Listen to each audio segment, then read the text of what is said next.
মহিলারা নামাজে সালাম ফিরিয়ে একটি ছোট্ট দোয়া 7 বার পড়লে সংসারের সকল প্রয়োজন আল্লাহ পূরণ করে দিবেন।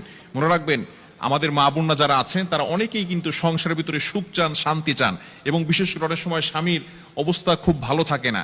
স্বামী দেখা যাচ্ছে অনেক কষ্ট করছে, কিন্তু সংসারে কোনো উন্নতি করতে পারছে না, ডেভেলপ করতে পারছে না। এই জন্য মহিলারা বিশেষ করে যারা আছেন তারা কিন্তু ঘরের ভিতরে অনেক সময় পান, নামাজ পড়ার একটু সময় পান, নামাজের পরে একটু আমল করার সময় পান।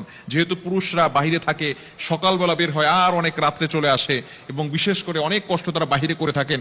বিশেষ করে পুরুষরাও যদি পারেন এই আমলটি করবেন। 5 ওয়াক্ত নামাজ আপনাকে মাস্ট বি পড়তেই হবে। যদি আপনি সংসারের ভিতরে সুখ চান, শান্তি চান এবং প্রয়োজন হাজতগুলো পূরণ করতে চান, তাহলে অবশ্যই 5 ওয়াক্ত নামাজ আপনাকে মাস্ট বি পড়তে হবে। নামাজ ছাড়া আপনি সংসারের ভিতরে কখনো কোশ্চিন কালেও আপনি কিন্তু সুখ এবং শান্তি আনতে পারবেন না। একটু বলেন তো, সুখের মালিক কে? হ্যাঁ, সুখের মালিক হচ্ছেন আল্লাহ। তো ওই আল্লাহকে আপনি অখুশি করে কখনো আপনার সংসারে সুখ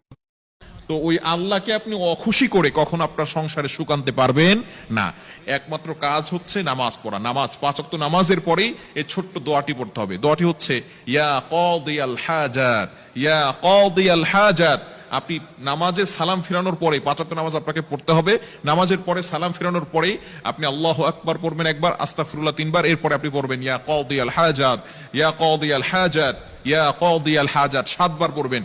এভাবে যদি আপনি আমল করতে পারেন, ইনশাআল্লাহ আপনার ঘরে যত প্রয়োজন আছে, আপনি কেমন যেন আল্লাহ তাআলার কাছে প্রয়োজনের কথা বলতেছেন, যত প্রয়োজন আছে সকল প্রয়োজনগুলো আল্লাহ পাক রব্বুল আলামিন নিজে পূরণ করে দিবেন। বিশেষ করে নামাজের পরে দোয়া করলে দোয়াগুলো কবুল হয়। আমরা অনেকে দোয়া করতে চাই না, অনেকে আমল করতে চাই না। নামাজ পড়ার পরেই অনেকে আছে নামাজ পড়ার পরেই কিভাবে যত তাড়াতাড়ি মসজিদ থেকে বের হওয়া যায় এটা অনেকে করে। খবরদার, আপনি কিছু আমল করার চেষ্টা করবেন, ইনশাআল্লাহ আল্লাহ তাআলা সংসারের ভিতরে সুখ শান্তি বৃদ্ধি করে দিবেন, প্রয়োজনগুলো আল্লাহ তাআলা মিটিয়ে দিবেন। আমাদের অনেক প্রয়োজন আছে, অনেকে অভাবের ভিতরে আছেন, অনেকে কষ্টের ভিতরে আছেন, অনেকের ভিতরে সবকিছু আছে, টাকা পয়সা আছে, কিন্তু সমাজের ভিতরে, সংসারের ভিতরে শান্তি নেই।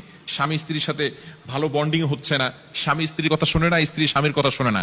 এরকম অনেক সময় হয় কি হয় না? আপনি এই যে অভাবের ভিতরে আছেন, শান্তির অভাব, ঘরের ভিতরে শান্তি নাই, শান্তির প্রয়োজন, এই হাজতগুলোর জন্য আপনি আল্লাহর কাছে দোয়া করবেন, ইয়া কাদিয়াল হাজাত, ইয়া কাদিয়াল হাজাত। এখন যদি আপনি নামাজ না পড়ে যদি আমল করেন, তাহলে কিন্তু কাজ হবে না।